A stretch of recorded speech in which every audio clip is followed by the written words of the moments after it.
ഈശോ മിശിഹായ്ക്ക് സ്തുതിയായിരിക്കട്ടെ. ഞാൻ മാണിപ്പറമ്പിലച്ചൻ. ആശ്വാസപുത്രൻ എന്നർത്ഥമുള്ള ബർണബാസ് എന്ന അപരനാമത്താൽ അപ്പസ്തോലന്മാർ വിളിച്ചിരുന്നവനും കിപ്രോസ് ദ്വീപുകാരനുമായ യോസഫ് എന്നൊരു ലേവ്യൻ തന്റെ വയൽ വിറ്റ് കിട്ടിയ പണം കൊണ്ടുവന്ന് അപ്പസ്തോലന്മാരുടെ കാൽക്കൽ വെച്ചു.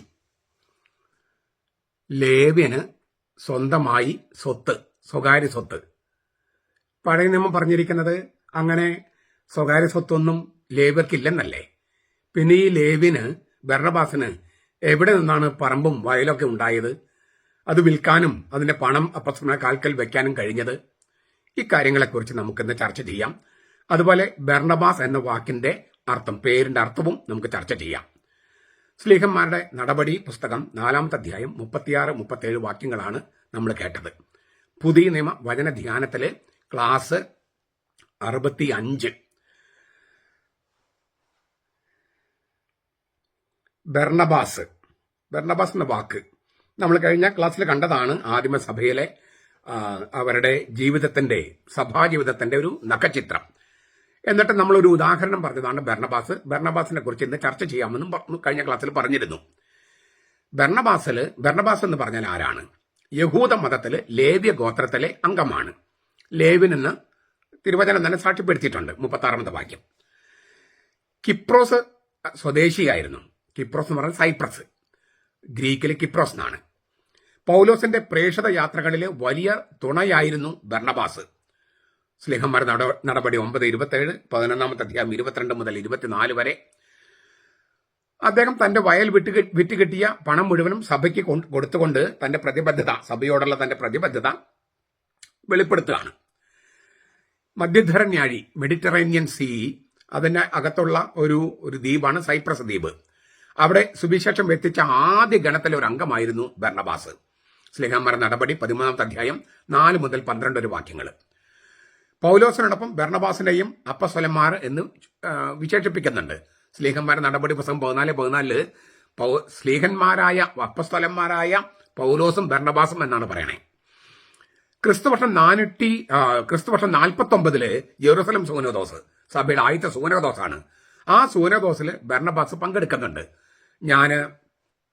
ബർണബാസും ഞാനും കൂടി തീത്തോസിനെ മാത്രം കൂട്ടിക്കൊണ്ട് ഈ ജെറൂസലം കൗൺസിലിൽ കൂടാനായിട്ട് പോയി എന്ന് ഗലാത്യ ലേഖനം 2:1 പൗലോസിലേക്ക് തന്നെ രേഖപ്പെടുത്തിയിട്ടുണ്ട്. അതേസമയം പിന്നീട് മർക്കോസിന്റെ ഒരു കസിനായിരുന്നു ബർണബാസ്. മർക്കോസും പൗലോസും തമ്മിൽ അഭിപ്രായ വ്യത്യാസം ഉണ്ടായി, ദൈവശാസ്ത്രപരമായ വ്യത്യാസം. അപ്പോൾ പൗലോസായിട്ട് ബർണബാസ് അകന്നു. അങ്ങനെ വീണ്ടും സൈപ്രസ് എന്ന് പറഞ്ഞ കിപ്രോസ് ദ്വീപിലേക്ക് ബർണബാസ് തന്നെ പോയി. സ്ലീഹന്മാരുടെ നടപടി 15-39 കാണാതെ. ആശ്വാസപുത്രൻ എന്ന ചെല്ലപ്പേരിലാണ് സ്ലീഹന്മാര് ബർണബാസിനെ വിളിച്ചിരുന്നത് എന്ന് നമ്മളിത് കണ്ടു ഈ തിരുവചനത്തില്. ഗ്രീക്കില് ഹുയോസ് പാരക്ലേസയോസ് എന്നാണ്. പാരക്ലേസയോസ്. ഹുയോസ് എന്ന് പറഞ്ഞാൽ പുത്രൻ, മകൻ. പാരക്ലേസയോസ് എന്ന് പറയുന്നത് അതിന്റെ ജനറ്റീവാണ്. പാരക്ലേത്ത എന്ന വാക്ക് നമുക്ക് പരിചയമുള്ളതാണ്. അപ്പോ അതിന് ആശ്വാസം, സാന്ത്വനം, അരികിലേക്ക് വിളിക്കപ്പെട്ടവനെന്നാണ് അതിന്റെ ആക്ഷരികം. അത് ആശ്വസിപ്പിക്കാനാകാം, സാന്ത്വനിപ്പിക്കാനാകാം, സഹായം ചെയ്യാനാകാം, പ്രോത്സാഹിപ്പിക്കാനാകാം, ആലോചന കൊടുക്കാനാകാം, ഉപദേശം കൊടുക്കാനാകാം. അങ്ങനെയൊക്കെ അർത്ഥമുണ്ട്. ഈ പാറക്കാലയോ എന്ന വാക്കിന് ഇതൊക്കെ അർത്ഥമുണ്ട്. ലൂക്കാസിന്റെ സുവിശേഷം 2:25, 6:24 ഈ വാക്കുകൾ ഉപയോഗിച്ചിട്ടുണ്ട്. അപ്പോൾ ആശ്വാസപുത്രൻ, ഉപദേശത്തിന്റെ പുത്രൻ, ഉപദേശം കൊടുക്കുന്ന മകൻ, അല്ലെ ഉപദേശത്തിന്റെ പുത്രൻ, ആലോചന കൊടുക്കുന്നവൻ. നമ്മൾ ആലോചിക്കാൻ വേണ്ടി കൂടുമ്പോൾ ചിലര് നല്ല ആലോചന തരും. അങ്ങനെ ആ അർത്ഥം അതിനൊക്കെ ആകാം. ഒരു വാക്യം തന്നെ അനേക അർത്ഥമുണ്ട്. ആശ്വാസപുത്രൻ നമുക്ക് തർജ്ജമ ചെയ്യുമ്പോൾ എല്ലാം വാക്കും കൂടി തർജ്ജമ ചെയ്യാൻ പറ്റത്തില്ലല്ലോ. അപ്പം ഉപദേശത്തിന്റെ പുത്രനോ, സാന്ത്വന പുത്രനോ, പ്രോത്സാഹന പുത്രനോ, ആലോചന പുത്രനോ ഒക്കെ നമുക്ക് തർജ്ജമ ചെയ്യാം. കാരണം ആ വാക്കിന് അങ്ങനെ പാരക്ലെത്തുന്ന വാക്കിന് അതൊക്കെ അർത്ഥമുണ്ട്. അരാമിയ ഭാഷയില് അന്നത്തെ സംസാര ഭാഷയില് ബർ നെഹേമ എന്നാണ്. നാഹും, നോഹ, ആ വാക്കൊക്കെ ഇതുമായിട്ട് ബന്ധപ്പെട്ടതാണ്. സാന്ത്വനത്തിന്റെ സന്താനം എന്നാണ് അതിന്റെ അർത്ഥം. ബർ എന്ന് പറഞ്ഞാൽ പുത്രൻ, മകൻ. നെഹേമ എന്ന് പറഞ്ഞാൽ സാന്ത്വനം. നോഹ ആശ്വാസം കൊണ്ടുവരുന്നവൻ. അപ്പോൾ ഈ ബർ നെഹേമ എന്ന വാക്കിൽ നിന്നാണ് അതിലായിരിക്കും ബർണബാസ്, ബർനെഹേമ. അപ്പോൾ സാന്ത്വനത്തിന്റെ സന്താനം എന്ന അർത്ഥമുണ്ട്. അർത്ഥം വരാം. വേറൊരു സാധ്യത കൂടിയുണ്ട്. ഹീബ്രുവില് നബി, നമ്മൾ മുഹമ്മദ് നബി എന്നൊക്കെ പറയല്ലോ, അത് അറബിയാണ്. ഹീബ്രുവിൽ നബി എന്ന വാക്കുണ്ട്. അരാമിയ ഭാഷയിലും നബി എന്നതിന് പ്രവാചകൻ എന്നാണ് അർത്ഥം. ഹീബ്രുവിലാണെങ്കിലും അരാമിയയിലാണെങ്കിലും നബി എന്ന് പറഞ്ഞാൽ പ്രവാചകൻ. ബാർ നെവുമ അല്ലേ, നബിയുടെ വാക്കാണ്. ആ നബിയിൽ നിന്നുള്ള വാക്ക് വരുന്നതാണ് നെവുമ. അതിന് പ്രവാചകപുത്രൻ എന്നാണ് അർത്ഥം. പ്രവാചകപുത്രൻ. ഭാവി പ്രവചിക്കുന്നവനല്ല പുതിയ നിയമത്തിൽ പ്രവാചകൻ, മറിച്ച് പ്രചോദനത്തോടെ സുവിശേഷം സംസാരിക്കുന്നവനെന്നാണ്. പ്രവചനങ്ങൾ പഴയ നിയമത്തിലാണ്, ഭാവി കഥനം എന്ന അർത്ഥത്തിൽ. ഭാവി പ്രവചിക്കുക അത് പഴയ നിയമത്തിലാണ്. പുതിയ നിയമത്തിൽ പ്രവചനങ്ങളെല്ലാം പൂർത്തിയായി, പിന്നെ ഭാവി പ്രവചിക്കേണ്ട കാര്യമില്ല. അതുകൊണ്ട് ഭാവി കഥനം എന്ന അർത്ഥം പ്രവാചകൻ എന്ന വാക്കിന് പുതിയ നിയമത്തിലില്ല. പഴയ നിയമത്തിൽ ദീർഘദർശന അർത്ഥത്തിലുണ്ട്. പുതിയ നിയമത്തിൽ സഞ്ചരിച്ചുകൊണ്ട് സുവിശേഷം പ്രസംഗിക്കുന്നവനെന്നോ പ്രചോദനത്തോടെ സംസാരിക്കണമെന്നൊക്കെയാണ് പ്രവാചകൻ എന്ന വാക്കിനർത്ഥം. അപ്പസ്തോലന്മാരും പ്രവാചകന്മാരുമാകുന്ന അടിസ്ഥാനമേൽ കർത്താവ് സഭ പണിതുന്നാണ് എഫേസ്യ ലേഖനം 2:20. അപ്പസ്തോലന്മാരും പ്രവാചകന്മാര്. ആരാണ് പ്രവാചകന്മാര്? പൗലോസിനെ പോലെയുള്ളവര്, ബർണബാസിനെ പോലെയുള്ളവര്, അവരാണ് പ്രവാചകന്മാര്. അപ്പോൾ ബർണബാസ് സഞ്ചരിച്ച സുവിശേഷം പ്രസംഗിച്ചിരുന്ന ആളായതുകൊണ്ട് ഈ പ്രവാചകപുത്രൻ ബർ നെവുമ എന്ന അർത്ഥം ചേരും. അപ്പോൾ ആദിമസഭയ്ക്ക് ഉപദേശം കൊടുത്തിരുന്നവനോ ആദിമസഭയിലെ ശക്തനായ പ്രബോധകനോ പ്രവാചകനോ ആയിരുന്നിരിക്കാം ബർണബാസ്. ഇതൊരു ശരിയായ നിർദ്ദേശം കൂടിയാണ്. അങ്ങനെയെങ്കിൽ ആശ്വാസപുത്രൻ എന്നതിനേക്കാൾ പ്രവാചകപുത്രൻ അല്ലെങ്കിൽ ഉപദേശത്തിന്റെ പുത്രൻ, ദ സൺ ഓഫ് കൗൺസൽ അല്ലെങ്കിൽ son of the prophet, son of prophecy, പ്രവചനത്തിന്റെ പുത്രൻ എന്നൊക്കെ ഈ വാക്കിന്, ബർണബാസ് എന്ന വാക്കിന് അർത്ഥം വരാം. പരിശുദ്ധാത്മാവിന് ശക്തി പ്രവർത്തിച്ചിരുന്നവൻ എന്നാണ് അതുകൊണ്ട് ഉദ്ദേശിക്കുന്നത്. ആശ്വാസം കൊണ്ടുവന്നു ഇല്ലേ, അവൻ സമ്പത്ത് കൊടുത്തപ്പോൾ ആ അർത്ഥം ചേരും. അതുകൊണ്ട് ആശ്വാസപുത്രൻ എന്ന വാക്ക് അവിടെ ചേരും. അതേസമയം പരിശുദ്ധാത്മാവ് പ്രവർത്തിച്ചിരുന്ന വലിയൊരു പൗലോസിന്റെ മെന്ററും കൂടിയാണ്. അതായത് പൗലോസ് പണ്ട് സഭയെ പീഡിപ്പിക്കുകയായിരുന്നു. മാനസാന്തരം വന്നിട്ടും സഭയിൽ അത് വിശ്വസിക്കാനായിട്ട് കൂട്ടാക്കിയില്ല. ഇത് വല്ല തീവ്രവാദ സ്വഭാവമുള്ള ഒരാള് നുഴഞ്ഞ കയറി സഭയെ പീഡിപ്പിക്കാൻ വേണ്ടി വരുന്നതാണോ എന്ന സംശയമൊക്കെ ഉണ്ടായിരുന്നു. അങ്ങനെ ബർണബാസ് ആണ് ജെറൂസലമിലെ മാതൃസഭയ്ക്ക് ഈ പൗലോസിനെ പരിചയപ്പെടുത്തുന്നത്. അപ്പോൾ പരിശുദ്ധാത്മാവ് പ്രവർത്തിച്ച ഒരു വലിയ മനുഷ്യനാണ് ഈ ബർണബാസ്. അതിനാൽ പ്രവചനത്തിന്റെ പുത്രൻ എന്നോ പ്രവാചകപുത്രൻ എന്നൊക്കെ അല്ലെങ്കിൽ ആലോചനയുടെ പുത്രൻ എന്നൊക്കെ ബർണബാസ് എന്ന വാക്കിന് അർത്ഥം വരാം. 1 കൊരിന്ത്യർ 14:3 പറയുന്നുണ്ട്, പരിശുദ്ധാത്മാവിന് ശക്തി അങ്ങനെ അല്ലേ പ്രവർത്തിച്ചിരുന്നവൻ അവനെ പ്രവചനപുത്രൻ എന്ന് പറയാമെന്ന്. ഇനി നമ്മൾ ആദ്യം ചോദിച്ച ചോദ്യത്തിലേക്ക് വരികയാണ്. ഇസ്രായേലിലെ ലേവി ഗോത്രത്തിലെ അംഗങ്ങൾക്ക് സ്വന്തമായി ഭൂമി അവകാശമായി കൊടുത്തിരുന്നില്ല. ഭൂമി പങ്കുവെച്ചപ്പോൾ ലേവ്യർക്കില്ല. അവർക്ക് ദേവാലയ ശുശ്രൂഷയാണ്, ദേവാലയത്തിൽ നിന്ന് കിട്ടുന്നതുകൊണ്ട് ജീവിക്കണമെന്നാണ്. സംഖ്യയുടെ പുസ്തകം 18:20, നിയമാവർത്തനം 10:9 അത് കാണാം. പിന്നെ എങ്ങനെയാണ് ബർണബാസിന് വയല് വിൽക്കാൻ കഴിഞ്ഞത്? സ്വന്തമായിട്ട് സ്വകാര്യ സ്വത്ത് പാടില്ലെന്ന് പറഞ്ഞിട്ട് 2 സാധ്യതകളുണ്ട്. പിതൃസ്വത്തായി ഭൂമി ലഭിച്ചില്ലെങ്കിലും അവർക്ക് വയലോ പറമ്പോ വാങ്ങാൻ കഴിയുമായിരുന്നുവെന്ന് യിരെമ്യായുടെ പുസ്തകം 32-ാം അധ്യായം 7 മുതൽ 12 വരെ വാക്യങ്ങളിൽ സൂചിപ്പിച്ചിട്ടുണ്ട്. അവകാശമായിട്ട് പിതൃസ്വത്തായിട്ട് കിട്ടില്ല, പക്ഷേ അവർക്ക് വേണമെങ്കിൽ ഈ കിട്ടുന്ന പൈസ കൊണ്ട് വാങ്ങിക്കാം എന്നാണ് ഒരു സൂചന. മറ്റൊന്ന്, കാനാൻ ദേശത്തെ ലേവ്യർക്കാണ് സ്വന്തമായി വസ്തു കൈവശം വെക്കാൻ അനുവാദമില്ലാതിരുന്നത്, ജെറുസലേം ദേവാലയത്തിൽ ശുശ്രൂഷ ചെയ്യുന്നത് കൊണ്ട്. പാലസ്തീനയ്ക്ക് പുറത്തുള്ള ഈ ലേവ്യർക്ക്, യഹൂദന്മാരായ ലേവ്യർക്ക് ഈ നിയമം ബാധകമായിരുന്നില്ല. ബർണബാസ് സൈപ്രസ് നിവാസിയാണ്, പാലസ്തീനിലെ ആളല്ല. അതുകൊണ്ട് ഈ രണ്ടാമത്തെ സ്വീകാര്യം, നമ്മൾ പറഞ്ഞ സ്വീകാര്യമാണ്. അതായത് പാലസ്തീനയിലെ യഹൂദരിലെ ലേവി ഗോത്രത്തിന് മാത്രമാണ് സ്വകാര്യ സ്വത്ത് അനുവാദമില്ലാതിരുന്നത്. ഇനി ഒരു കാര്യം കൂടി പറയാം. ഈ ആദിമസഭയിൽ എല്ലാവരും ബർണബാസ് ചെയ്തിരുന്നോ? പറമ്പും വയലൊക്കെ വിറ്റ് കിട്ടി പണം അപ്പസ്തോലന്മാർ കാൽക്കൽ ഏർപ്പിച്ചോ? ഇല്ല.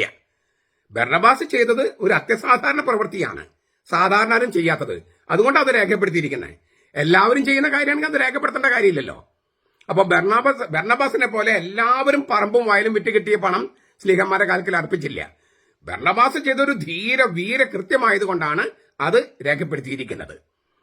നമുക്ക് സ്വകാര്യ സ്വത്ത് ഉണ്ടാകാം, ജീവിക്കണ്ടേ ഭൂമിയില്, അതൊന്നും തെറ്റില്ല. പക്ഷെ അതിൽ നിന്നൊക്കെ ദൈവത്തിനും ദരിദ്രർക്കുള്ളതൊക്കെ മാറ്റിവെക്കണമെന്ന് കർത്താവ് പറഞ്ഞിട്ടുണ്ട്. ദശാംശം എന്നൊരു കണക്കാണ് പഴയ നിയമത്തില്. പുതിയ നിയമത്തിൽ അവർ റദ്ദ് ചെയ്തിട്ടില്ല.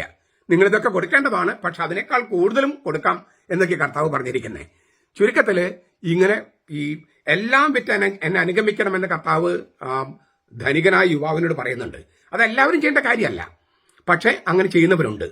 കത്തോലിക്ക സഭയിൽ നമ്മുടെ കൺവെട്ടത്ത് തന്നെ നിങ്ങൾ ചുറ്റുവട്ടം നോക്കിയാൽ തന്നെ ഇങ്ങനെ ചെയ്തിട്ട് ഈ ഭരണഭാസന പോലെ ചെയ്തിരിക്കുന്ന പലരുണ്ട്, അനേകരുണ്ട്. എനിക്ക് ചില സന്യാസ സഭകളുടെ സ്ഥാപകന്മാരുണ്ട്. ഞാൻ പറയുന്നതിനേക്കാൾ കൂടുതൽ നിങ്ങളുടെ മനസ്സിലേക്ക് വരും ആരൊക്കെയാണ് ഇങ്ങനെ ചെയ്തിരിക്കുന്നതെന്ന്. ഇല്ലേ, എന്തുമാത്രം പേരാണ് ഈ ഭരണഭാസിനെ പോലെ മൊത്തം എല്ലാം വിറ്റിട്ട് സഭയെ ഏൽപ്പിച്ചിരിക്കുന്നു, സന്യാസമൂഹത്തെ ഏൽപ്പിച്ചിരിക്കുന്നു. ഒരുപാട് പേരുണ്ട് അങ്ങനെ. ഞാൻ ഇന്ത്യയിലെ എനിക്ക് തോന്നുന്നൊരു 5-6 സംസ്ഥാനങ്ങളൊഴികെ ബാക്കി എല്ലാ സംസ്ഥാനങ്ങളിലും ഞാൻ ധ്യാനിപ്പിച്ചിട്ടുണ്ട്, വൈദികരും കന്യാസ്ത്രീമാരും ഒക്കെ. അങ്ങനെ എന്റെ ധ്യാനം കേട്ടിട്ട് പോലും ഇങ്ങനെ ചെയ്തിട്ടുള്ള ആളുകളെ എനിക്കറിയാം. ഈ ഞാൻ ദാരിദ്ര്യത്തെക്കുറിച്ച് പ്രസംഗിച്ചതിന്റെ വെളിച്ചത്തിൽ ഇങ്ങനെ ചെയ്തിരിക്കുന്ന ആളുകൾ. ഞാനിരുന്നൊരു പള്ളിയിൽ, ആ പള്ളി ഭയങ്കര ദരിദ്രമായ പള്ളിയാണ്. 3-4 ഞായറാഴ്ചകൾ അച്ഛൻ തന്നെ ഇറങ്ങി പണം പിരിച്ചാൽ അച്ഛന് ശമ്പളം കൊടുക്കാൻ പറ്റൂ 4ാമത്തെ ആഴ്ചയിൽ. ഞാനങ്ങനെ ചെയ്തിട്ടില്ല. പക്ഷെ അവിടെ ഞാൻ ഒരിക്കൽ ഈ ദാരിദ്ര്യത്തെക്കുറിച്ച് സംസാരിച്ചു കഴിഞ്ഞിട്ട് ഞാൻ കുർബാന ഞാൻ പറഞ്ഞു പള്ളിയും ഭയങ്കര ദരിദ്രമാണ് എന്ന് പറഞ്ഞ് ഇറങ്ങി വന്നപ്പോ ഒരു മനുഷ്യൻ അദ്ദേഹത്തിന്റെ പറമ്പിന്റെ ഒരു ഭാഗം നമുക്ക് തന്നു. എന്ന് പറഞ്ഞാൽ അന്നൊരു 4 ലക്ഷം രൂപ സെന്റിന് വിലയുള്ള 5 സെന്റ് ഭൂമി, 20 ലക്ഷം രൂപയുടെ ഭൂമി. ഇത് പറയുന്നത് 94 കാര്യം പറയണേ. ഇപ്പൊ അവിടെ 25 ലക്ഷം രൂപയാണ് സെന്റിന് വില. 20 ലക്ഷം രൂപയാണ് സെന്റിന് വില. ഞാൻ പറഞ്ഞത് 94 കാര്യമാണ്. 1994 ഒരു മനുഷ്യൻ 5 സെന്റ് ഭൂമി പള്ളിക്ക് ദാനമായി നൽകി. അവിടെ പിന്നീട് നമ്മളൊരു ഷോപ്പിംഗ് കോംപ്ലക്സ് എല്ലാം പണിതു. അപ്പോ വൈദികരങ്ങനെ ചെയ്തിട്ടുണ്ട്, കന്യാസ്ത്രീമാർ ചെയ്തിട്ടുണ്ട്. അപ്പൊ ഇത് ശരിക്കും സംഭവിക്കുന്ന കാര്യങ്ങളാണ് ഞാൻ ഈ പറയുന്നത്. ചുരുക്കത്തില് പിന്നെ ഞാൻ പറഞ്ഞല്ലോ ചില സന്യാസ സഭകളുടെ സന്യാസ സമൂഹങ്ങളുടെ സ്ഥാപകര് അങ്ങനെ കൊടുത്തിട്ടുണ്ട്. എന്തുമാത്രം പേര് ചെയ്തിട്ടുണ്ട്. ഞാൻ പറഞ്ഞു വന്നതിന്റെ ചുരുക്കം, ഞാൻ പട്ടം കിട്ടുന്നതിന് മുമ്പ് എനിക്ക് പത്രമേനിയ കിട്ടിയ ഭൂമി പട്ടം കിട്ടുന്നതിന് മുമ്പ് തന്നെ ഞാൻ വിറ്റ് ദരിദ്രർക്ക് കൊടുത്തിട്ടാണ് ഞാൻ പട്ടം വാങ്ങിച്ചത് തന്നെ. തിരുപ്പട്ടം ദരിദ്രനായിട്ട് തന്നെ തിരുപ്പട്ടം സ്വീകരിക്കണമെന്ന് എനിക്ക് താല്പര്യമുണ്ടായിരുന്നു. ഇപ്പോൾ എന്റെ പേരിൽ കുറച്ച് ഭൂമിയുണ്ട്. അത് ഈ ബിബ്ലിയ അക്കാദമിയും ലോഗോസ് ബൈബിൾ സംബന്ധമായ കാര്യങ്ങൾക്ക് വേണ്ടി ഉള്ള അത് പിന്നീടുണ്ടായതാണ്. നമുക്ക് നിവൃത്തി അല്ലെ ഒന്നും വേണ്ടെന്ന് വെച്ചാലും ചിലപ്പോൾ കർത്താവ് ഇങ്ങനെ ചിലത് നിർബന്ധിച്ച് നമ്മുടെ തലയിൽ കീടും. അത് അവന്റെ ചില ദൗത്യങ്ങൾ ചെയ്യാൻ വേണ്ടിയിട്ടാണ്. അപ്പൊ അതിന് വേണ്ടിയുണ്ട് അത്. പക്ഷേ അത് സഭയുടെ ഭൂമി തന്നെയാണ്. ഞാൻ സഭയുടെ ആയിരിക്കുന്നിടത്തോളം കാലം സഭയുടെ തന്നെയാണ്. എന്റെ പേരിലാണ് രജിസ്ട്രേഷനെങ്കിലും. ഞാൻ പറഞ്ഞു വന്നത്, ഞാൻ പട്ടം സ്വീകരിച്ചത് പോലും തീർത്തും ദരിദ്രനായിട്ട് അങ്ങനെ വേണം പട്ടം സ്വീകരിക്കാൻ എന്ന് ആഗ്രഹിക്കുകയും അങ്ങനെ ചെയ്യുകയും ചെയ്തിട്ടുണ്ട്. എന്റെ കൂടെ വർക്ക് ചെയ്തിരുന്ന ഒരു ചമാച്ചൻ, അപ്പൊ അദ്ദേഹത്തിന്റെ കഴുത്തിൽ ചെറിയൊരു സ്വർണ്ണ ചെയിൻ ഉണ്ടായിരുന്നു. അപ്പൊ ഞാൻ അദ്ദേഹത്തോട് പറയും, ഇതൊക്കെ ഇട്ടോണ്ടാണോ പട്ടം വാങ്ങിക്കുന്നതൊക്കെ ഞാൻ അങ്ങനെ കളിയാക്കുമായിരുന്നു. പട്ടം കിട്ടുന്നതിന് 1 മാസം മുമ്പ് അദ്ദേഹം എന്റെ മുറിയിലേക്ക് വന്നു. അപ്പൊ ഞങ്ങൾ ബൈബിൾ വിജ്ഞാനകോശത്തിന്റെ വർക്കുകൾ ചെയ്തുകൊണ്ടിരിക്കുക. അപ്പൊ രാത്രി 12 മണിയാകുമ്പോൾ അവർ പ്രൂഫ് എല്ലാം 8 പേജ് പ്രൂഫ് എന്റെ മുറിയിൽ കൊണ്ടുവിടും. ഈ 8 പേജും വായിച്ചിട്ടാണ് ഞാൻ ഒരു രാത്രി 2-2:30 ആകുമ്പോൾ ഞാൻ കിടക്കുക. അത് അങ്ങനെയാണ് ഒരു രീതിയായിരുന്നു എന്റെ സെമിനാറിൽ. പെർമിഷനോട് കൂടി, റെക്ടറേഷൻ പെർമിഷനോട് കൂടി ഞാൻ പുലർച്ചെ 2:30 കിടന്ന് 5:15 എഴുന്നേൽക്കുന്ന ആളായിരുന്നു ഞാൻ. അപ്പോൾ ഇതൊക്കെ ഈ 12 മണിയായപ്പോൾ ഈ പ്രൂഫുമായിട്ട് വന്നപ്പോൾ അദ്ദേഹത്തിന്റെ മുഖമൊക്കെ ഒരു വല്ലാതെ ഇരിക്കണം. അപ്പൊ ഞാൻ ചോദിച്ചാൽ എന്ത് പറ്റി മാത്യു, എന്താ പറ്റി? അപ്പോൾ പുള്ളി വന്നിരുന്ന് എന്റെ മുറിയിലെ കസേരയിൽ ഇരുന്നിട്ട് കയ്യിൽ ഈ ചെയിൻ പിടിച്ചിട്ടുണ്ട്. ആ ചെയിൻ എന്റെ കയ്യിലേക്ക് ഇങ്ങനെ വെച്ചിട്ട് പറഞ്ഞു, എനിക്ക് യോഗ്യതയോടെ പട്ടം സ്വീകരിക്കുമെന്ന് പറഞ്ഞു. അപ്പൊ അദ്ദേഹത്തിന് ഈ ചെയിനുമായിട്ടൊരു ഒരു വല്ലാത്ത ബന്ധമുണ്ട്. കാരണം അദ്ദേഹം ജനിച്ചപ്പോൾ കാലിന് എന്താ ചെറിയ പ്രശ്നം ഉണ്ടായിരുന്നു ജന്മന. അങ്ങനെ ഒരുപാട് പള്ളികളിലൊക്കെ നേർച്ച ചെയ്തും ഒരുപാട് ഡോക്ടർമാരെ കണ്ടൊക്കെയാണ് ഈ കാലൊന്ന് നേരെയായി കിട്ടിയത്. അപ്പൊ അതുമായിട്ട് ബന്ധപ്പെട്ട് പള്ളിയിലൊക്കെ ഇങ്ങനെ പോയി നേർച്ചിട്ട് അങ്ങനെ കിട്ടിയൊരു ജീവിതമാണ്. അത് ഓർക്കാൻ വേണ്ടിയിട്ടാണ് ഈ ചെറിയൊരു സ്വർണ്ണ ചെയിനാണ്, വളരെ നൂല് പോലെ കനത്തില്. പക്ഷെ അത് ദൈവം ദാനമായി നൽകിയതാണ് തന്റെ ജീവനെന്ന് ഓർമ്മപ്പെടുത്താൻ വേണ്ടിയായിരുന്നു അദ്ദേഹം അത് ഇട്ടിരുന്നത്. അതൊന്നും എനിക്ക് ഡീറ്റെയിൽസ് അറിയില്ലായിരുന്നു. പക്ഷെ അദ്ദേഹം അത് തരുന്നതിന്റെ ഒരു വേദനയുണ്ട്. പക്ഷേ പട്ടം സ്വീകരിക്കുന്നത് യോഗ്യതയോടെ വേണം എന്നുള്ള മോഹമുണ്ട്. ഞാനിങ്ങനെ കളിയാക്കിയല്ലോ, സ്വർണ്ണച്ചെയിനൊക്കെ ഇട്ടിട്ടാണോ പട്ടം വാങ്ങിക്കണേ. അങ്ങനെ അദ്ദേഹം ഈ സ്വർണ്ണച്ചെയിൻ എന്റെ കയ്യിൽ തന്ന് എനിക്ക് യോഗ്യതയോടെ പട്ടം സ്വീകരിക്കണമെന്ന്. ഞാനത് തമാശയ്ക്ക് പറഞ്ഞതിലെ കളിയെ അദ്ദേഹം പറഞ്ഞു ഇനി ഞാൻ ഇടില്ല എന്ന് പറഞ്ഞു. അങ്ങനെ എന്റെ ഓർമ്മ ശരിയാണെങ്കിൽ ഞാൻ അദ്ദേഹത്തോട് പറഞ്ഞു വീട്ടിൽ പോയി അമ്മയുടെ കയ്യിൽ ഇത് കൊടുക്കണം എന്നൊക്കെ പറഞ്ഞ് ഞാനും കൂടെ പോയോ ഇല്ലെന്ന് എനിക്ക് അത്ര ഓർമ്മയില്ല. കുറെ വർഷങ്ങൾ മുമ്പത്തെയാണ്, പട്ടം കിട്ടുന്നതിന് മുമ്പ്. 89-ലത്തെ കാര്യം പറയണേ, 88-ലോ 89-ലോ കാലത്തെ കാര്യം പറയണേ. ഞാൻ പറഞ്ഞു വരുന്നത്, ഇങ്ങനെ ഇതുപോലെ ചെയ്യുന്ന ഒരു ധാരാളം പേരുണ്ട്. ധാരാളം പേര് ദരിദ്രരായ, കർത്താവിനോട് ദരിദ്രരായിരിക്കുക, കർത്താവിനെ കൊണ്ട് സമ്പന്നരാകുക, ഈ ലോകത്തിൽ സമ്പത്തുകളൊന്നും ഇല്ലാതെ തന്നെ ആ സ്വാതന്ത്ര്യം അനുഭവിക്കുക, അതെല്ലാം പ്രധാനപ്പെട്ടതാണ്. അപ്പോൾ നമുക്കും ഈ ബർണബാസിനെ പോലെ ആശ്വാസപുത്രനോ പ്രവാചകപുത്രനോ ആലോചനയുടെ പുത്രനോ സാന്ത്വനത്തിന്റെ സന്താനമൊക്കെ ആയിട്ട് മാറാൻ കഴിയും. ഏതായാൽ മാത്രമല്ല, ചിലപ്പോഴൊക്കെ ഈ പൗലോസുമായി തെറ്റിപ്പിരിയുന്ന രംഗം വന്നിട്ടുണ്ട്. എന്നിട്ടും സൈപ്രസിൽ പോയിട്ട് സുവിശേഷം പ്രസംഗിക്കുന്നുണ്ട്. അപ്പൊ ചിലപ്പോൾ എല്ലാ കാര്യങ്ങളും നമുക്ക് യോജിച്ചു പോകാൻ കഴിയണമെന്നില്ല. പക്ഷെ കർത്താവിനെ പ്രതി നമുക്ക് സഭയിൽ ഒന്നായിരിക്കാനും ഐക്യതയിൽ, അതായത് അഭിപ്രായ വ്യത്യാസമുള്ളപ്പോഴും ഐക്യതയിൽ മുന്നോട്ട് പോകാനും നമുക്ക് കഴിയും. ഐക്യതയിൽ മുന്നോട്ട് പോകാൻ കഴിയുന്നത് സഭയുടെ പൊതുവായ ലിറ്റർജിയും പൊതുവായ പ്രബോധനം സ്വീകരിച്ചുകൊണ്ടാണ്. അങ്ങനെയൊക്കെ പോകാനും ഈ ബർണബാസിന്റെ മാതൃക പിഞ്ചെല്ലാൻ പറ്റുന്നവർക്കൊക്കെ അങ്ങനെ പിഞ്ചെല്ലാനും കഴിയട്ടെ. അത് ധീരമായ വീരമായ ഒരു പ്രവൃത്തിയാണ്. സഭയെ അത് സമ്പന്നമാക്കും. മാത്രമല്ല, ഈ സഭ നമ്മളിവിടെ ജീവിക്കുന്നത് സ്വർഗത്തെ ലക്ഷ്യമാക്കിയാണെന്നും ഇവിടെ നമുക്ക് സ്ഥിരമായ ഭവനമോ പണമോ ഒന്നുമില്ലെന്നും നമ്മൾ സ്വർഗത്തിന്റെ പൗരന്മാരാണെന്നും പ്രഖ്യാപിക്കാനും നമുക്ക് കഴിയും. നമ്മൾ ഒസിറ്റായിട്ട് മക്കൾക്ക് കൊടുക്കുന്നത് പണം മാത്രമാകരുത്, സമ്പത്ത് മാത്രമാകരുത്. ഈ പറഞ്ഞതൊക്കെ ഇതൊക്കെ 10 തലമുറയ്ക്കും 15 തലമുറയ്ക്കും ജീവിക്കാനുമ്പോൾ സമ്പാദിച്ചു വെക്കേണ്ട കാര്യമുണ്ടോ? അവർ സമ്പാദിച്ച് ജീവിക്കില്ലേ അവർക്ക് വേണ്ടിയുള്ളത്? എന്തിനാണ് മക്കൾക്ക് സമ്പാദിക്കാം? മക്കളുടെ മക്കൾക്കും അവരുടെ മക്കൾക്കും വേണ്ടി നമ്മൾ സമ്പാദിക്കേണ്ട കാര്യമുണ്ടോ? പിന്നെ അവരെന്ത് ചെയ്യും? മടി പിടിച്ചു പോവില്ലേ? അവര് തീവ്രവാദികളായി മാറില്ലേ?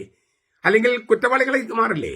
അതിനാൽ ആവശ്യമുള്ളതൊക്കെ എടുത്ത് ബാക്കിയുള്ളത് ദരിദ്രർക്കോ ദൈവത്തിനോ ഇങ്ങനെ ബൈബിൾ സംബന്ധമായ കാര്യങ്ങൾക്കോ സുവിശേഷം പ്രഘോഷിക്കാനോ അങ്ങനെയുള്ള കാര്യങ്ങൾക്ക് വേണ്ടി മാറ്റിവെക്കുന്നത് വളരെ ധീരമായ പ്രവൃത്തിയാണ്. ബർണബാസിന്റെ മാതൃക നമുക്ക് എല്ലാവർക്കും പ്രചോദനമാകട്ടെ. നമ്മുടെ കർത്താവ് യേശു മിശിഹായുടെ കൃപയും പിതാവായ ദൈവത്തിന്റെ സ്നേഹവും പരിശുദ്ധാത്മാവിന്റെ സഹവാസവും നാം എല്ലാവരോടും കൂടി ഉണ്ടായിരിക്കട്ടെ, ഇപ്പോഴും എപ്പോഴും എന്നേക്കും. ആമേൻ.